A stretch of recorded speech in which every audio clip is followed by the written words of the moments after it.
So today I'm in a Welsh market town that's famous for having a king that was born here, but also two famous feuding brothers that were making music here back in the 90s. Let's take a look.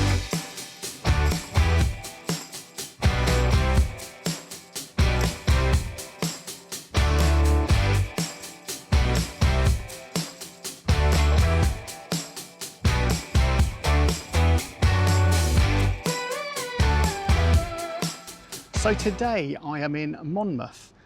What we'll do in a minute is we'll walk up through town and take a look there. We'll head up to the castle. I'm getting a bit hungry now as well, so I want to go and grab some breakfast. And eventually we'll head out at a recording studio just on the outskirts of town.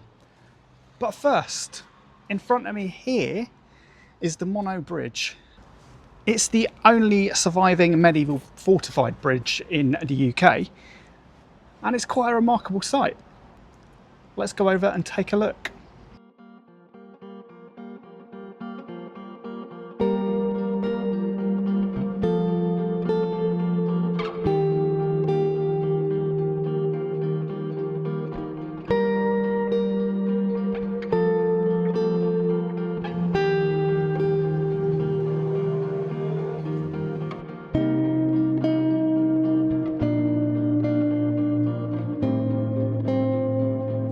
As you come up through town, you find a sort of wide selection of coffee shops, little boutique shops.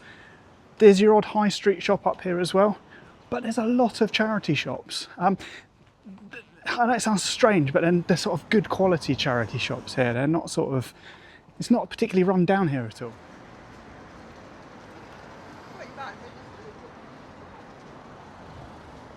So before we really start exploring Monmouth, I'm a little bit peckish. I haven't had any breakfast yet, and I really fancy a cooked breakfast. There's a place right over here called the Food Station, so let's go in and check it out.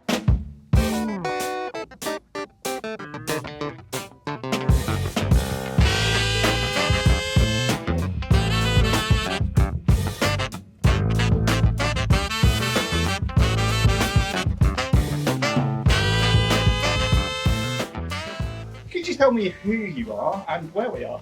I'm Emily, this is Food Station in Monmouth. Cool. So how long have you been here then? We've been here about 2 years, 2 full summers we've been here, yeah. And what do you do? So we're a family run cast, we do breakfast, that's our most famous for our breakfast. Load of fries, other calf bits, like potatoes, stuff like that. And what do you like about Monmouth?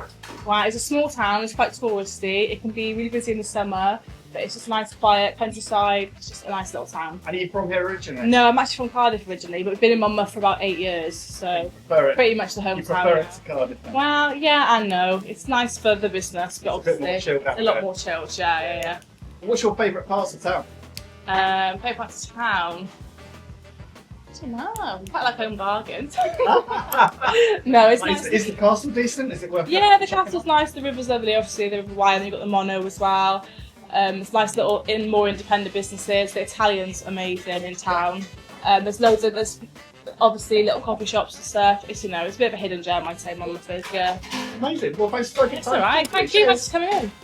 So I went for the full English. It was £8, cost me a tenner when I had more orange juice as well. Looks really good. Let's tuck in.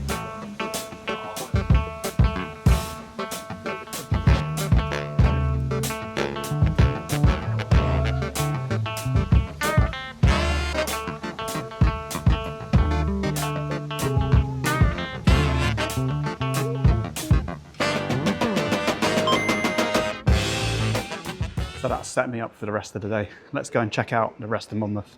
1, 2.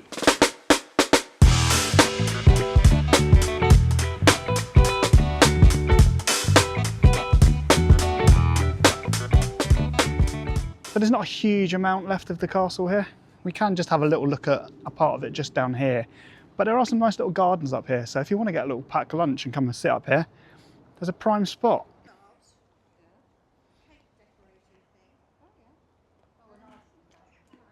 So Henry V was actually born in this castle. You wouldn't believe it today because there's not much left of it, but yeah, Henry V was born right here, so right next to the castle. There is a little military museum. It is free to get in, so let's go in and take a quick look.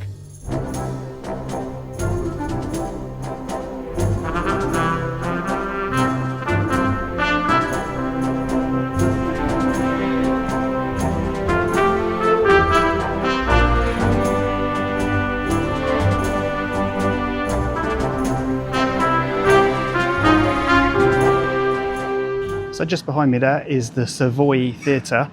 It's the oldest working theatre in Wales. It's also a cinema, but it's an absolutely incredible looking building. Let's go in and take a look. Could you tell me who you are and where we are? My name's Chris Ryde. I'm the Director and General Manager of the Savoy Theatre in Monmouth, South Wales. And can you tell me a little bit about the history of this amazing building we've got here? Well, you're in the oldest working theatre in Wales. The auditorium was built in 1829, and it was built by the Oddfellows Society of Monmouth as a public space, so they could hold meetings, political meetings, get-togethers, entertainment, whatever. But it wasn't first used as a theatre until December the 28th, 1850. So we're that precise, are we? We're that precise, so that last December we celebrated 175 years of theatre in this building. Yes, a guy named J.F. Rogers from Cheltenham set up a theatre company called the New Theatre Company and decked the place out with a stage and curtains and all the rest. That was in December 1850. There were about 4 other companies of note during the 1850s. Then it became the Corn Exchange, which wasn't successful, and then it became a temperance hotel, so the idea of entertainment in here was completely unheard of. Okay. In the early 20th century, it was turned into a roller skating rink, which were quite common in Britain in those days. What sort of year? 1909. Oh, so that 1909 it became the Rinkeries with a flat floor, and these were commercial properties along the front that you got in down the back of the current building. But the guy who owned it at that time, called John Smith, came across the fact that cinema equipment was available for the masses, for more public usage, and went into partnership with a guy named Colborne who had that sort of equipment, and they, at the back of the roller skating rink, erected a ramshackle projection and started to project images onto the back wall, and that meant that it had effectively turned into a cinema, because roller skating after that proved to be a poor second entertainment. So within a year, 18 months at the most, it became a cinema as opposed to a roller skating rink, and was the preeminent cinema in Monmouth for the whole of the First World War. In those days, it operated a system called Cine Variety. So because the equipment here was fairly basic, it could only take a one-reel film, which lasted about 20 minutes. And so while they were rewinding that and putting a new film on, they put on live entertainment. So the sort of thing that you would expect in the music hall, i.e. a singer, a comedian, some dancers, an acrobat or whatever, used to work between the films. Okay. And behind you, there's a playbill for 1913, which shows exactly that. Then it was sold on because Smith got into financial trouble in 1926, and the new owners, who were a proper provincial cinema chain, decided that the best thing was to gut the place. And so in 1927 it was shut, it was completely gutted, and the building you see now was erected in its place and opened on the 6th of March 1928. So this, what we see today, is very much in keeping what you with see today is what was built into the Art Deco version in 1928 on the 6th of March, and it's been running as a cinema from that time, with a couple of interruptions in the 1980s when it fell on hard times and they tried something new but not successfully.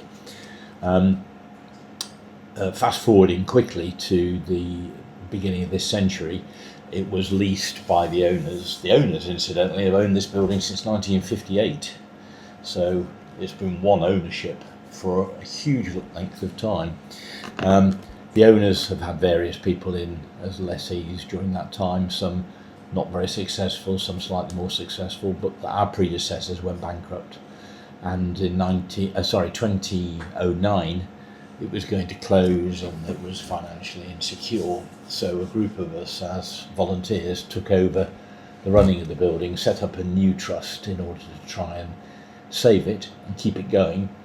And I, along with a couple of others, decided that the best way of doing that was to reactivate the stage and live performance, because there's no way in this current day and age, sadly, that a one-screen cinema, which is what the Savoy is, could financially survive.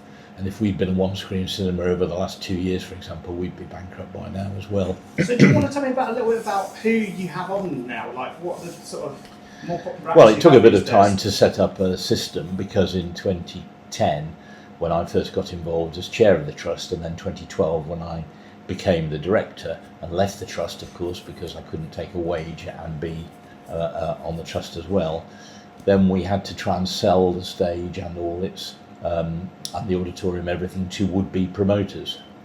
And of course they'd never heard of us. They didn't know where Monmouth was in most cases. And so it was a slow process for about 5 years of trying to get people along the way. And we had a couple of lucky breaks. I met certain people who had certain contacts, who put me in touch with those contacts, who then provided us with big comedy names, and slowly but surely we sort of built a reputation, which we've still got, for being one of the preeminent comedy venues in the country, to be honest. Certainly this part of the country, definitely. And we get some really big names here. Music is a little bit different, because we've only got 370 seats, and there's a certain financial viability when you're dealing with bands, with the number of people they have and the number of technicians they require. But even so, over the last 3 to 4 years, we've been able to get a lot of first run big name musicians in here as well. Obviously the tribute acts will always be around, because there's lots of those, and I get offered 3 or 4 of those a day. Yeah. But what is really nice from my point of view is that we are able to attract into this building the actual first run musicians, who are very dear to the hearts of a number of people who live around here, because Monmouth is a music town. We've got Rockfield Studios, we've got a big heritage of famous people living in this area, like Robbie Plant and Status Quo, Dire Straits, all of whom used to live around here. And so it's been great. So to have John Ilsley from Dire Straits, which we've had twice, the founder of Dire Straits, we've also had people like Francis Rossi, Paul Young, Marty Pellow, people like that. And we had Craig Revel Horwood last week. We've had Andy Fairweather plays every year. Albert Lee's been here about 3 or 4 times. So we've had some really fantastic musical nights here as well. And you have some big comedy acts playing here as well, don't you? Yeah, big comedy acts. We've got Chris McCausland in a couple of weeks. We've got Ross Noble the week after that. We've just had Milton Jones. We've got quite a few more planned for the autumn, and quite a few penciled in for the beginning of next year as well. So that's a staple for us, and it's a very entertaining night. So we will try and attract as many of those as we possibly can. And there's lots of other things as well. I mean, we partner with a local bookshop, and they do a lot of book publishing events, so that famous authors come around and introduce themselves. We developed quite a useful children's theatre portfolio as well. We do a children's festival here every other year, so it'll be next year that we do that, around about this time of year. And a whole variety of other entertainment on various different subjects. So there's definitely a huge amount of life left in this building yet. Oh my God, I think this building is, well, I've got a vested interest, haven't I? But this building has sprung to life. And you're actually filming me on the day that it's been confirmed an hour ago that we won the Theatre of the Year award in Wales. That's amazing. For 2026. So there you are. Brilliant. Well, thank you for taking the time to talk to me. Pleasure. So I've just come up into the gods up here, and the view from up here is stunning. But this theatre, as I said, absolutely incredible that it's still in this condition.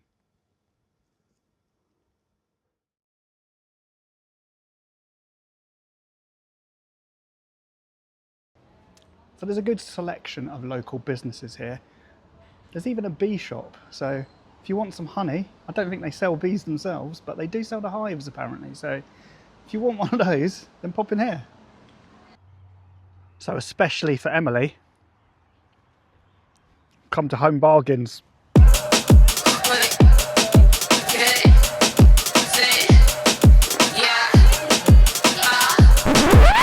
So if you haven't already, it would be absolutely amazing if you could like this video, subscribe to the channel and leave a comment underneath.